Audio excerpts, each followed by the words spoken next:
Alors, si la profession s'en est emparée, c'est parce que c'est elle qui l'avait suggéré. Donc ça, il faut le rendre à la profession ce qui lui revient. On a souvent dit que les congrès de notaires étaient un lieu où l'on imaginait beaucoup et où cette imagination devenait ensuite droit positif. On a un très bel exemple, puisque la donation-partage transgénérationnelle, elle trouve son origine dans un vœu qui avait été adopté au congrès de Lille sous la présidence de Michel Giray.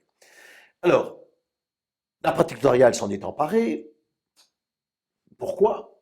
Parce que la donation-partage transgénérationnelle, nous allons le voir, présente beaucoup d'utilité, mais peut-être faut-il d'abord bien expliquer de quoi il s'agit. Il a toujours été possible à un grand-père de gratifier ses petits-enfants. Toujours.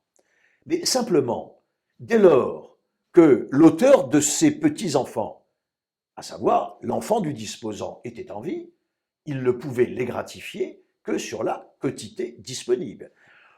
On ne pouvait pas, jusqu'à la loi de 2006, gratifier ses petits-enfants en lieu et place de ses enfants. On pouvait les gratifier comme n'importe quel étranger, mais évidemment dans la limite de la quotité disponible.